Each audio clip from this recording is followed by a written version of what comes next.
Boa noite. Boa noite. O No Alvo é um programa realizado pelos alunos do terceiro ano noturno de jornalismo da Universidade Estadual de Londrina. O objetivo é entrevistar personalidades da cidade. E o alvo de hoje é o prefeito eleito de Londrina, Alexandre Quiref, do PSD, que toma posse do cargo em menos de um mês, no dia 1º de janeiro de 2013. Boa noite, Alexandre. Boa noite. Este trabalho envolve 21 alunos do curso. Alguns deles estão aqui para fazer perguntas ao nosso convidado. Entre eles o Lucas Marcontes, boa noite. Boa noite. Giovana Machado, boa noite. Boa noite. E eu sou Ananda Ribeiro. Eu sou o Heron Eloy, sejam todos bem-vindos. Começamos aqui o programa No Alvo. Bom, Alexandre, para começar, uma notícia do jornal Gazeta do Povo, do dia 21 de outubro, dá conta da intenção de Gilberto Kassab de unir o PSD ao PP. O que aqui em Londrina ocasionaria no mínimo uma situação incomum, né? Haja vista que foram o partido dos dois candidatos que foram ao segundo turno. Tendo isso em mente, eu gostaria de perguntar o que o senhor acha que o PSD tem de diferente em relação aos demais partidos. Bom, primeiramente, boa noite a todos, né? Parabéns aí pelo programa. E ele é diferente porque ele é novo, né? Ele ainda não cometeu nenhum erro clássico, né? Que todos os outros partidos já cometeram, que é unir a algum outro partido ou ceder ao oportunismo ou à conveniência momentânea. Eu espero que isso não ocorra. Ok. Quiref, durante a campanha eleitoral, você sempre disse que a sua candidatura se tratava de um perfil técnico, distante da chamada velha política. Nessa nova Câmara não existe nenhum representante do PSD. Como vai ser o diálogo com a Câmara?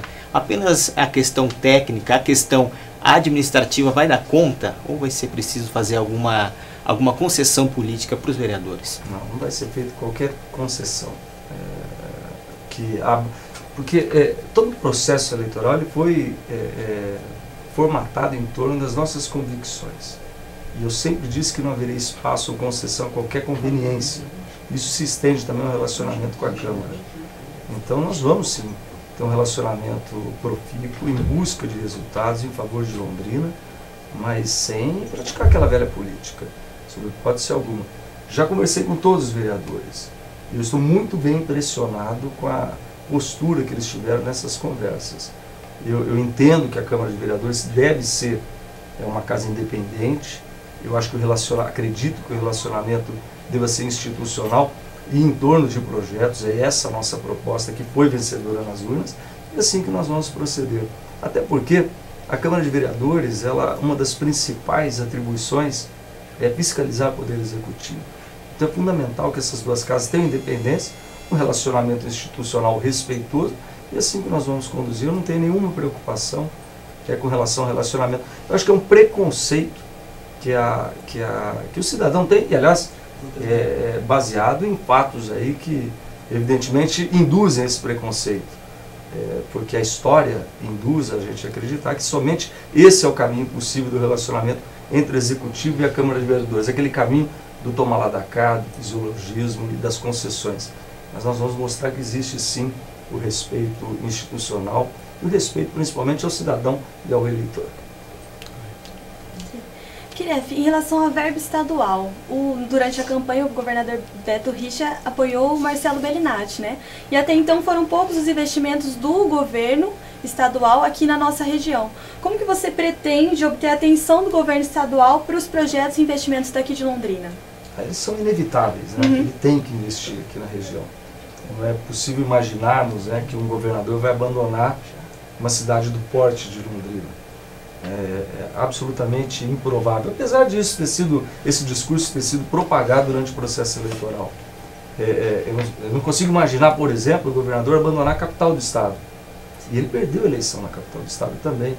Então aquela mesma preocupação que o governador do estado do Paraná terá com a capital, com certeza terá aqui em Londrina, até porque ele foi muito bem votado aqui nas últimas eleições. Ele é londrinense e, assim, por ironia do destino, meu amigo de infância, né? Então nós nos conhecemos há 35 anos e fomos colegas contemporâneos do Colégio Bucimas, onde eu estudei, na época eu chamava primário, né? Os primeiros anos da minha educação foram lá. Nós temos um relacionamento cordial e amistoso. Eu respeito a opção eleitoral dele, é evidente que ele tomou aquele caminho, mas isso aí já é página virada, agora é trabalhar em favor de Londrina. Okay. E Kiref, sobre a equipe de transição, o senhor nomeou a equipe já faz mais ou menos um mês, e essa equipe ela já consegue vislumbrar soluções para as dificuldades encontradas, já encontrou essas dificuldades? Muita dificuldade nisso, né? Mas muita dificuldade. Então, o momento até o final dessa semana é de diagnósticos.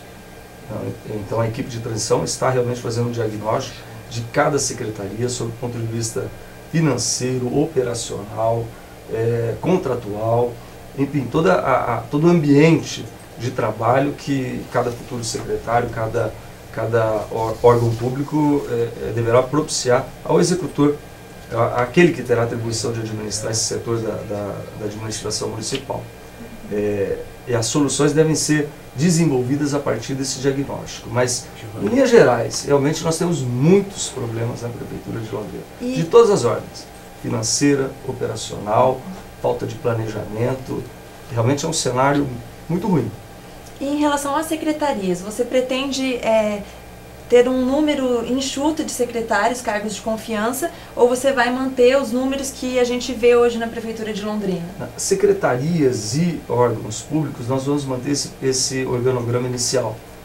Nós não vamos diminuir a quantidade de secretarias, até porque seria uma precipitação sob o ponto de vista administrativo. Vamos dar sequência aos processos, para que não corra o risco de haver perda ou solução de continuidade de serviços públicos essenciais à população. Agora, com relação aos cargos comissionados, equipe enxuta sim. Nós vamos trabalhar com o mínimo necessário, não temos a menor intenção de inchar a Prefeitura, muito pelo contrário. É equipe enxuta, austeridade, a busca pela eficiência, realmente gestão técnica. Nós vamos aplicar aquilo que nós discursamos ao longo do processo eleitoral, agora na prática, é isso que nós vamos fazer. Está certo. Ok, falar um pouquinho de saúde agora, que é um dos problemas apontados pela população, sem dúvida. Em relação aos postos, a reclamação é que faltam profissionais e tal. No último concurso realizado, por exemplo, em maio desse ano, a procura por cargos como de pediatria, ginecologia, foi muito baixa. Para o cargo de cardiologista, por exemplo, não se alcançou nem o total de vagas, E eu queria saber como você pretende contornar essa situação da falta de interesse dos profissionais em ingressar no serviço público, na saúde, no caso na saúde. Primeiro, a saúde pública de Londrina ela precisa recuperar a credibilidade. Hoje o profissional da área de saúde tem um olhar pouco amistoso à estrutura e à operação da saúde no município de Londrina. Então nós pretendemos reconquistar a credibilidade junto à classe médica e junto a toda a cadeia de profissionais envolvidos na área da saúde. Com relação à quantidade de profissionais da área de saúde que faltam ao sistema, nós estimamos em algo em torno de 830 profissionais da área de saúde. Esse é o déficit de profissionais, entre médicos, enfermeiros, auxiliares de enfermagem, agentes públicos de saúde. O impacto orçamentário, valores do ano passado, de outubro do ano passado, de 38 milhões de reais. Quer dizer, realmente um impacto orçamentário importante. Nós vamos ter que reordenar as finanças do município, reorganizar as finanças do município e avançar sim. Nós precisamos oferecer, contratar novos profissionais e readequar os vencimentos. Esse é o único caminho. Mas antes disso, nós precisamos reorganizar os processos internos, recuperar a credibilidade e se fará através de um planejamento de curto, médio e longo prazo que o próximo secretário deverá implementar. Ainda no tema de saúde, eu gostaria de chamar um VT com o repórter Eric Lopes sobre o Centro de Zoonoses. A construção do Centro de Zoonoses de Londrina foi proposta do ex-prefeito Barbosa Neto em 2010 e até então o caso não está resolvido, devido a uma série de complicações durante o processo e que deixou como resultado uma construção no Parque João Milanês, que está sem uso. Nossa pergunta é não só sobre a construção do novo Centro de Zoonoses, mas também o que fazer com esse prédio já construído, levando em consideração todos os aspectos ambientais envolvidos. Eu posso emendar? Na verdade, essa questão do Centro de Zoonoses é um problema antigo. A administração anterior havia prometido um centro de zoonoses que, na verdade, não era um centro de zoonoses, era um local em que eles simplesmente abrigavam os animais e uma empresa terceirizada cuidava da questão. Maringá, se eu não me engano, já possui um centro de zoonoses. Eu quero saber do senhor quais são os planos da administração para a instalação desse centro de zoonoses aqui em Londrina. Essa questão realmente é antiga. Eu fui visitar a solução paulistana, né, para essa questão. Eu estive em São Paulo há 2 semanas e, entre outras visitas, eu visitei o Hospital Público Gratuito Veterinário de São Paulo. Que é o primeiro, né, de São Paulo e que faz um serviço que as pessoas muitas vezes confundem com o trabalho do Centro de Zoonoses, né? Mas que é atender os cães, os animais domésticos de proprietários de baixa renda que porventura necessitem de assistência veterinária e também animais de rua que sejam atropelados e que necessitem de um auxílio. Vem funcionando muito bem, muito bem. A triagem é feita através da participação nos serviços sociais, né? Estando inscritos nesse serviço, as pessoas têm direito ao uso, mas realmente foi muito bem sucedida a experiência. Com relação ao centro de zoonose, que não se trata absolutamente de um ambiente de assistência veterinária propriamente dita, os centros de zoonose mais modernos, eles têm mudado o seu perfil, né? Que além dos serviços de atender aos serviços de castração em geral e de abate, inclusive, de animais de rua e de controle de populações que possam transmitir doenças transmissíveis a seres humanos, eles também têm esse novo papel que é da busca por novos lares para esses animais abandonados, esse perfil que hoje é feito pelas ONGs, né? Que hoje é feito pelas ONGs. Então está havendo uma migração. Então aquela atribuição inicial do controle dos sinantrópicos já não é mais aquilo que é a expectativa, que atende a toda a expectativa da população. É sim um ambiente que abriga animais abandonados, que se preocupa com a esterilização de animais domésticos e abandonados, e também que busca novos lares para esses animais. Então, como nós vamos fazer? Primeiro, precisamos encontrar as fontes de recursos para que sejam feitos. Isso já foi conseguido no passado, mas a falta enfim, por motivos que não vem ao caso aqui comentar, eles não foram encaminhados de maneira correta e foram devolvidos. Nós vamos buscar novamente esses recursos e implementar no centro de zoonose com esse olhar mais moderno, que não seja tão conflitante com a expectativa da população com relação aos animais de rua em geral. São 30 mil, não deu, né? Só aproveitando, Alexandre, no caso do centro de zoonoses, não seria uma oportunidade para fazer parcerias, até mesmo com o curso de medicina veterinária da UEL, com a própria ONG SOS Vida Animal, que desenvolvem bons trabalhos há alguns anos? É essencial que sejam feitas essas parcerias. A solução paulistana é realmente em torno de parcerias com ONGs, com instituições de ensino e a própria Associação das Clínicas Veterinárias lá do estado de São Paulo. Na verdade, a Anclivepa, que é o órgão a associação que organiza os prestadores de serviços veterinários lá em São Paulo, é a prestadora de serviço conveniada com o Hospital Público Gratuito. Então é assim que é disponibilizado o serviço para a população. Visitei, olha, muito bacana, um modelo que realmente atenderia assim, em cheio essa questão no município de Londrina. Porque muito mais não, mas também, além do animal abandonado, nós temos a questão do animal doméstico que pertence a famílias de baixa renda, que criam vínculos afetivos importantes, mas que diante de uma dificuldade, de um incidente ou diante de uma doença, dramas assim realmente tocantes assim acabam se desencadeando, e a gente precisa assim pensar em atendê-los. Então, o que nós discutimos ainda durante o processo eleitoral, junto às ONGs preocupadas com a questão em Londrina, seria iniciarmos o processo através de uma USA, Unidade de Saúde Animal, um módulo intermediário ambulatorial e com alguma capacidade também de intervenção cirúrgica para poder atender, iniciar esse processo num espaço de tempo mais curto para que depois possa ser desenvolvido até chegar-se a um centro de zoonose com toda a amplitude dos atendimentos que deve ter. Ok, nós passamos agora a falar um pouquinho sobre segurança pública, né? Sim. Durante a campanha eu lembro que era muito debatido, sempre te questionavam isso, sobre o armamento da Guarda Municipal, né? E o candidato sempre defendia primeiro um treinamento, uma capacitação, né? Então a gente gostaria de saber se não seria mais interessante incrementar setores de inteligência, melhorar, né, esses setores de inteligência dos órgãos públicos, da segurança pública de Londrina, ao invés de simplesmente armar esses órgãos. A minha posição não é exatamente essa, não. Eu fui muito crítico com relação ao armamento da Guarda Municipal. No meu entendimento, isso é um processo que irá acontecer, até porque está previsto em lei o armamento da Guarda Municipal, mas isso deve ser feito com muita cautela. Primeiro porque eu não acredito que a questão da segurança seja resolvida com polícia, essencialmente.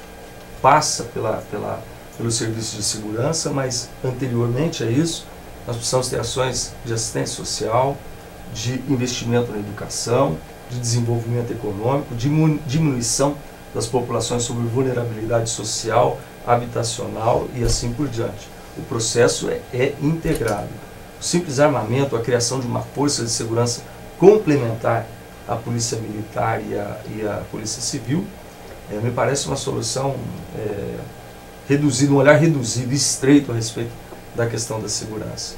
Então, a Guarda Municipal não tem estrutura hoje para andar armada. Não tem a menor condição. Não existe, por exemplo, rádio de comunicação entre os profissionais da Guarda.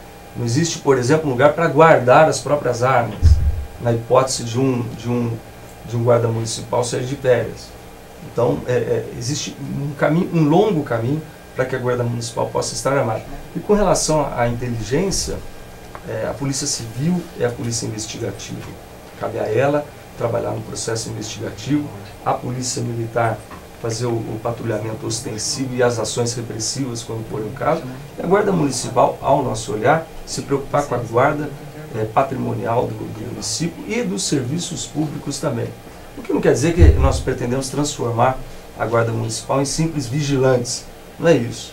Na verdade, a nossa expectativa é transformar a Guarda Municipal num grupo de segurança de elite, e não no sentido de ser repressora, mas que de fato seja uma interface com a população de alto nível. Enfim, nós estamos buscando a excelência no relacionamento dessa Guarda Municipal com a população, e a nossa meta é bem clara, e nós discutimos isso já com os guardas municipais e com a direção, é transformar a Guarda Municipal na melhor Guarda Municipal do Brasil. Nós não queremos nada menos do que isso. No intervalo, evidentemente, de 4 anos. É ousada a meta, mas nós vamos estabelecer um planejamento para que de fato seja um ponto de apoio da população e não simplesmente apenas um grupamento armado para fazer intervenções truculentas ou repressivas em qualquer circunstância aqui na cidade.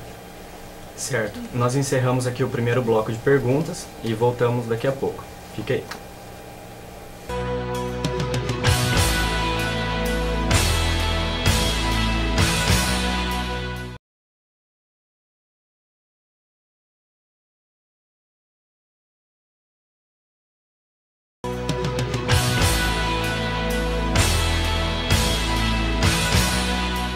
Estamos de volta com o No Alvo, recebendo aqui o prefeito eleito de Londrina, Alexandre Quireffe. Lucas, você pode começar esse segundo bloco? Alexandre, os distritos rurais de Londrina, eles passam por uma clara situação de abandono.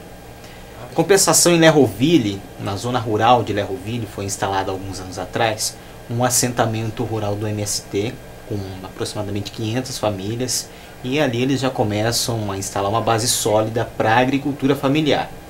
O senhor que já foi presidente da Sociedade Rural, uma entidade conhecida como representar os interesses dos grandes proprietários de terra, o senhor pretende estabelecer bases para a agricultura familiar em Londrina para que ela possa trazer melhores condições de vida para essa população dos distritos? Em Primeiro, com relação à representatividade da sociedade rural do Paraná, ela originalmente ela se chamava Associação Rural de Londrina. E Londrina nunca teve grandes produtores. O módulo rural no processo colonizatório aqui é absolutamente divergente de tudo que se conhece a respeito de colonização no Brasil. Os módulos eram muito pequenos, então a origem de todos os produtores aqui é realmente do pequeno produtor, e até hoje. Aqui em Londrina, com raras exceções, lá na Zona Sul tinha algumas áreas, Zona Sul não, na região sul do município, tinha algumas áreas maiores, mas que não fizeram parte do processo de colonização. Então esse trânsito junto aos pequenos produtores é tradicional dentro da sociedade rural do Paraná. E é por isso que, enquanto eu fui presidente lá, nós abrigamos a Feira dos Sabores, que era exatamente um pavilhão onde o pequeno produtor apresentava aquilo que era fruto da agroindústria familiar. Inclusive, alguns dos produtores daquele assentamento acabaram expondo lá na nossa Feira dos Sabores, que realmente eu sou um fã incondicional desse processo. Além disso, nós lançamos lá na Sociedade Rural do Paraná o programa Trator Solidário, voltado exatamente à mecanização agrícola do pequeno produtor ou do agricultor familiar. Em 1 ano e meio, nós imaginávamos distribuir ou vender de forma financiada, subsidiada, 1.000 tratores. E eu tive a honra de entregar o trator número 5.000 lá dentro do Parque Governador Ney Braga. Então, essa questão do pequeno produtor e a correlação com Londrina e com a sociedade rural do Paraná é muito grande. Nesta semana, nós vamos receber o ex-secretário da Agricultura do Estado do Paraná, Walter Bianchini, que hoje ocupa o cargo de coordenador da Agricultura Familiar no Ministério do Desenvolvimento Agrário. E ele vem se encontrar, vem a Londrina visitar esse assentamento, e para que nós possamos acordar uma estratégia de atendimento exatamente ao pequeno produtor, agricultor familiar, e de preferência estimulando o processo da verticalização, da agroindustrialização, porque isso agrega valor, isso aí amplia a geração de riquezas e de emprego, garante a fixação do pequeno produtor na terra. Aliás, a primeira emenda que nos foi apresentada por um parlamentar, já entregue em nossas mãos, foi uma emenda do ex-governador, do senador Roberto Requião, dirigida exatamente ao Ministério do Desenvolvimento Agrário para ser aplicado aqui em Londrina em atendimento aos pequenos produtores. Nós vamos sim cuidar e oferecer as condições para o pequeno produtor ter a sua dignidade garantida, a sua cidadania preservada. Em relação ao tema da educação, principalmente a rede municipal de ensino daqui de Londrina, nós sabemos que a educação foi marcada por uma série de insucessos nos últimos anos, algumas polêmicas. Para citar alguns exemplos, a questão dos livros que foram considerados racistas, o ensino integral que nunca teve real efetividade, algumas polêmicas em torno da compra do material escolar e dos uniformes também. E nas últimas semanas também tivemos um problema com transportes para os estudantes da zona rural. Então, quando assumir o governo, quais vão ser as primeiras ações que o senhor pretende tomar para dar um novo rumo nessa área tão importante que é a educação? O primeiro, a população, ou a imprensa, todos nós, temos a primeira impressão é de que a saúde talvez seja o serviço público mais deteriorado da Prefeitura de Londrina. Porque é onde há a interface mais intensa entre a população e o poder público. E a prefeitura. Mas se colocarmos uma lupa, na minha opinião, a educação de Londrina talvez seja onde nós temos os maiores desafios. Realmente são muito grandes. Você citou uma série de problemas que, evidentemente, já fazem parte do passado. Nós vamos ter que reconstruir. A atual secretária da Educação, ela se comprometeu a apresentar-nos um plano emergencial para, inclusive, atender ou abrigar as crianças que não têm salas de aula para frequentarem o 5º ano. Não existem. O pessoal esqueceu de construir 79 salas de aula para abrigar as crianças do 5º ano, que é absolutamente previsível, porque o anúncio de que o município iria assumir o 5º ano é criado, né, recentemente não, há 5 anos, isso aí é de conhecimento público há muito tempo. E infelizmente não houve nenhuma atitude, nenhum planejamento, nós não temos 79 salas de aula. Então,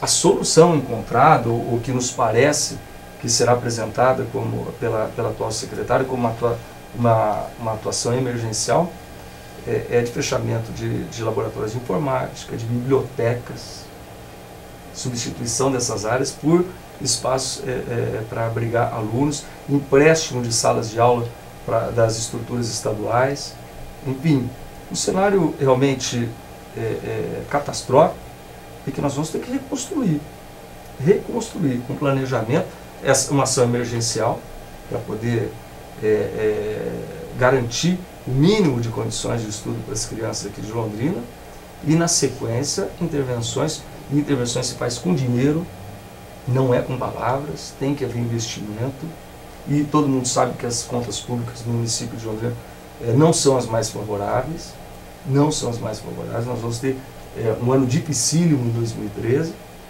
e essa é a má notícia, né? A boa notícia é que, numa escala de prioridades, estão saúde e educação, né, em primeiro lugar. Então nós vamos dirigir os investimentos nessa área para que o mais rapidamente possível nós possamos reestruturar esses 2 serviços públicos que são absolutamente essenciais e que jamais poderiam ter chegado nas condições que se encontram hoje. Ok. Nós temos agora uma pergunta da nossa repórter Ângela Ota. Vamos assistir. Cidades vizinhas como Arapongas e Apucarana aumentaram a tarifa do ônibus para R$ 2,25. Aqui em Londrina, a prefeitura banca parte do valor dessa tarifa, o que corresponde a R$ 600 mil por mês. A prefeitura, desde setembro, não vem repassando esse subsídio para as empresas e o presidente da Metrolon já pediu um estudo de reajuste das tarifas. Kiref, o senhor concorda com esse subsídio e já sabe se no ano que vem teremos recursos para mantê-lo? Há possibilidade de aumento na tarifa do ônibus? Bom, primeiramente, foi pago, viu? O subsídio foi pago. Recentemente, o atual prefeito acabou viabilizando o pagamento desse subsídio. A segunda questão foi com relação à possibilidade de aumento da tarifa. Os atuais gestores estão avaliando a proposta de aumento, segundo consta, faz mais de 20 meses, né, que existe esse pedido.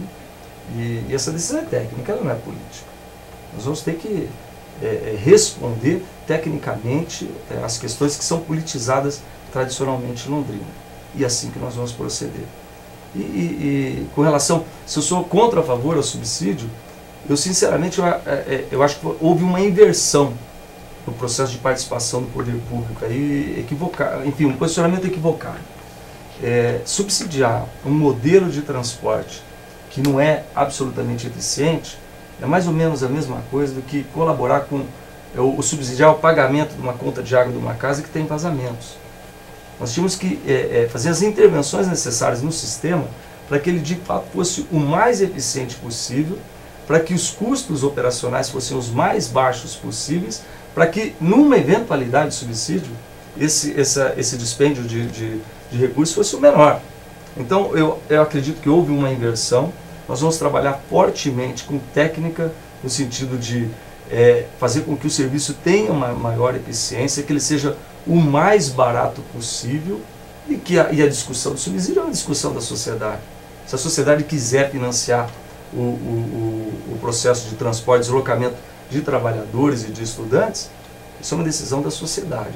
Caso contrário, não há sentido em subsidiar. Certo. Agora, sobre a universidade. Pouco se sabe a respeito de parcerias entre a instituição e o município, embora a UEL seja uma universidade das mais bem conceituadas do país. O senhor pretende aprimorar em prol da comunidade essas parcerias entre o município e a instituição? E caso tenha isso em mente, quais as áreas de parceria serão priorizadas? Bom, eu sou ex-aluno aqui, né? Sou ex-aluno e eu me lembro quando eu estudava aqui, a gente debatia muito a questão de greve, né? Greve, fazia muita greve aqui. Né? Tinha mesmo, era um conflito, até porque havia inflação. Vocês não lembram da inflação, vocês não sabem, né? Tem inflação de gente grande, né? A gente tinha inflação para valer aqui. E isso, evidentemente, gerava uma série de demandas, né?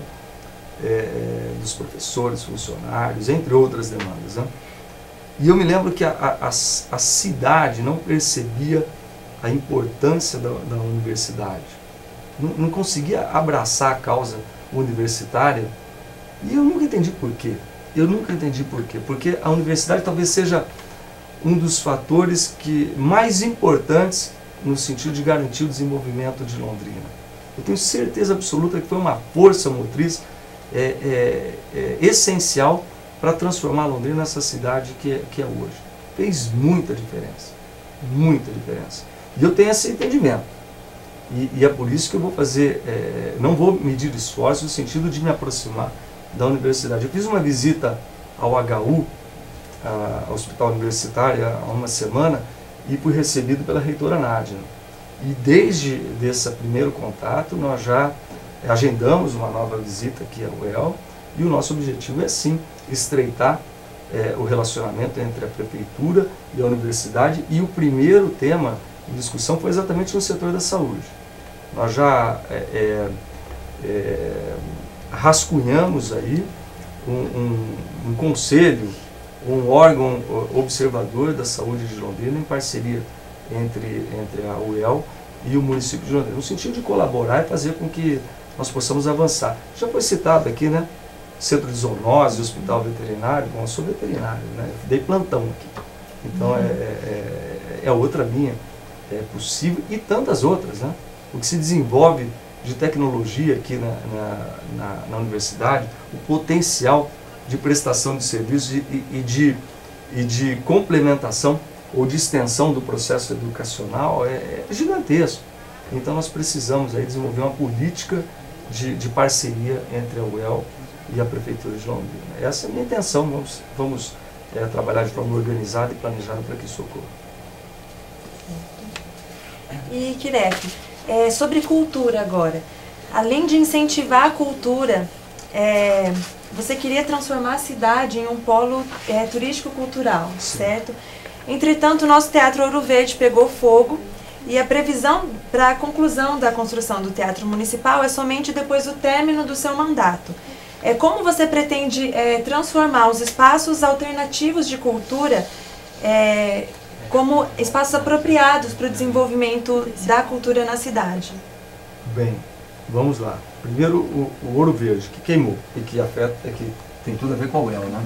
É patrimônio da UEL. Eu conversei com o governador Beto Richa, ele já autorizou o início das obras e todo o desenrolar do processo, porque vai repassar os recursos para a reitoria. A reitora Nádia até brincou comigo que ainda durante a minha gestão o Teatro Ouro Verde será reinaugurado. Com relação ao Teatro Municipal, as obras se iniciam agora, ainda antes do final do ano, e elas se iniciam porque nós fizemos um trabalho junto aos parlamentares e conquistamos uma emenda parlamentar, uma emenda de bancada, para dar continuidade à construção, porque senão isso não faria o menor sentido. E isso foi conquistado.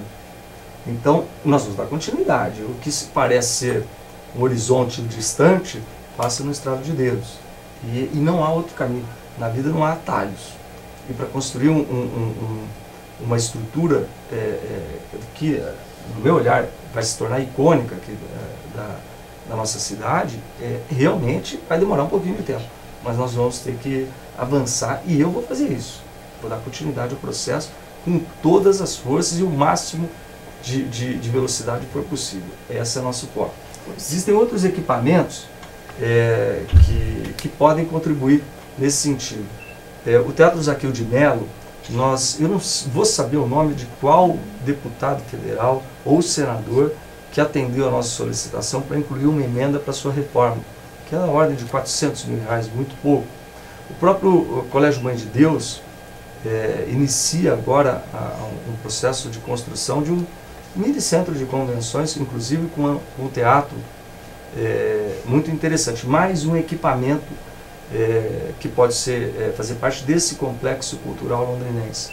Então nós temos alguns caminhos aí e a criatividade, a capacidade de realização dos organizadores desses festivais é realmente fantástica, e é por isso que nós temos, eu chamo assim com a maior tranquilidade, Londrina é a capital nacional dos festivais, não tem dúvida alguma com relação a isso. Nós vamos dar continuidade aos festivais, vamos implementar o turismo cultural aqui em Londrina, nós vamos desenvolver pacotes turísticos para que as pessoas se desloquem a Londrina para consumir a cultura londrinense, que é praticado ou produzido ao nível de excelência, realmente destaque nacional e internacional. E nós vamos fazer isso, é possível, acredito nisso, vamos planejar e executar. Então o senhor pretende formar esse polo turístico, cultural, mesmo com esses espaços alternativos, que até Sim. então eram alternativos. Mas isso não é uma exclusividade de Londrina. Existem modelos aí, soluções alternativas que podem ser utilizadas. Assim. Eu fui no primeiro Rock in Rio. O Rock in Rio foi o maior evento popular que esse Brasil já fez, né? 1 milhão, e tinha 1 milhão de pessoas lá dentro. E a estrutura era provisória. E, né, eu assisti o Queen, assisti o Whitesnake, assisti todo mundo, né? Nina Hagen, inesquecível, não é? Eu citei esse exemplo, mas a verdade é que existem soluções. E com essa produção cultural a esse nível, nós não podemos deixar de atender ou criar soluções e também dar a dimensão que essa produção cultural de fato tem. No meu ponto de vista, eu vou citar o Filo, tá? O Filo é muito mais festival de teatro do que o Festival de Cinema de Gramado é Festival de Cinema. Do seu ponto de vista da curadoria. Ele realmente tem conteúdo, ele tem intensidade, ele tem história.